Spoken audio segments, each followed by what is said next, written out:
اهلا كدايرين، لبس عليكم بخير؟ كنتمنى تكونوا كاملين بخير وعلى خير. اليوم هاد الفيديو هذا يكون واعر خاطر شي حاجه اللي طوب. كما كتشوفوا ديك الكيكه راه ناضيه بزاف، والمقادير اليوم تقريبا في المتناول. بالنسبه للمقادير درت قبيصه ديال الملح، جوج بيضات خلطتهم مزيان، زدت عليهم تقريبا كاس لاروب ديال السنيده وزدت خلطتهم مزيان. الا كان عندكم المول شي شويه كبير، الا كنتو غديروا هاد الخلطه في المول اللي هو شي شويه كبير، فديروا تقريبا شي 4 البيضات بحال هكاك باش تجي الكيكه شويه كبيره. من بعد ما خلطت البيض والسنيده مزيان، زدت عليهم نص كاس ديال الزيت، وعاوتاني خلطتهم معاهم مزيان. زدت كاس ديال الحليب ثاني عاود تخلط. هنايا خديت ياغورت، درت 2 معالق كبار ديال ياغورت، خلطتهم عاوتاني مزيان. زدت عليهم فلو كراميل، راك تعرف ما عارف المهم هاد الفلو هذا كيعطي واحد المذاق اللي هو زوين، حيت نيت اصلا داكشي اللي غنديرو فيه هنا يكون فيه شويه الكراميل، راكم عارفين. المهم من بعد ما خلطتهم مزيان زدت الفورص. هنا بالنسبه للفورص اللي كان كيشرب، نسيت ما قلتش لكم، راه درت جوج فانيات غبره درتهم. نسيت ما قلتش لكم قبل، راه درتهم مع البيض والسنيده خلطتهم معاهم. هنا كما كتشوفوا قلت لكم الا كان الفورص كيشرب ديروا غير مغرفه، انا درت مغرفه كبيره. والا كان الفورس ما كيشربش، المهم ديروا نتوما القياس اللي غيجيكم هو هذا، يكون الخليط ما هو ثقيل بزاف ما هو خفيف بزاف. المهم من بعد ما خلطت مزيان داك الفورس، زدت 2 خمارات وزدت 2 ساشيات ديال الكاكاو. هنا الكاكاو كيبقى اختياري، يعني بغيتو ديروا ساشيه ولا بغيتو ديروا ديال العبار، المهم بجوج بهم زوينين.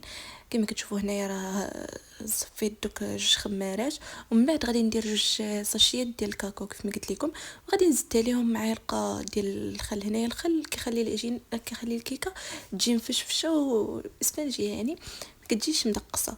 المهم على حسب كل واحد واش كتستقلوا ولا لا.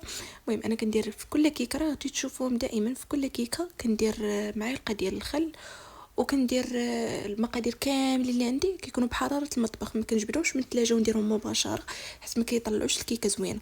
هنايا راه هاد الفيديو ديالي كاملين اللي كنديرهم راه كتشوفوهم كاملين، كندير فيهم يعني جميع المكونات، لا من البيض لا من دانون لا من الحليب، كلشي كيكون بحراره المطبخ من الاحسن باش تطلع الكيكه مزيان.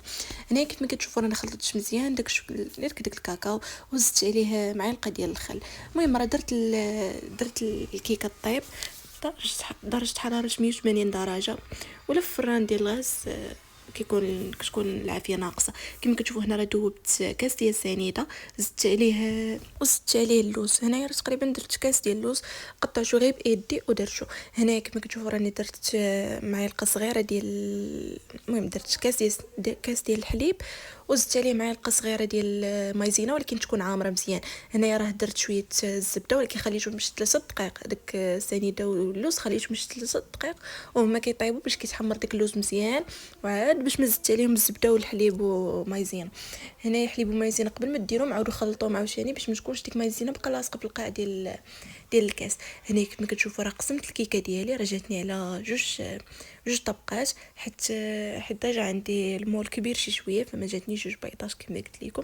الا كان عندكم مول كبير تقريبا قد المول اللي درت انايا، فديروا 4 البيضات باش تجي الكيكه شي شويه كبيره، ولكن حتى هكا جات زوينه. هنايا كما كتشوفوا راه خليت الكراميل شي شويه حتى برد، وعاد باش ما درتو باش كيبقى بحال هكاك مجموع ما كيضيعش. ودرت الطبقه الفوقانيه، ديك الطبقه الثانيه عاود درتها من الفوق. هنايا دوبت الشوكولاط، من الاحسن تكون نوعيه اللي هي مزيانه، وزيدوا على داك اللوز، يعني الا كان باقي شويه اللوز زيدو كيعطي واحد اللوغو اللي هو زوين. صافي ودرت الشوكولاط من الفوق، وراكم عارفين راه الزواق كيبقى اختياري. هنا يجي راه البنات، راه الكيكه راه جات شي حاجه اللي ما يمكنش.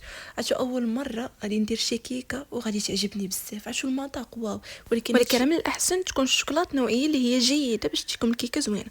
المهم كان هذا هو الفيديو، نتلاقاو في فيديو اخر وبسلامه.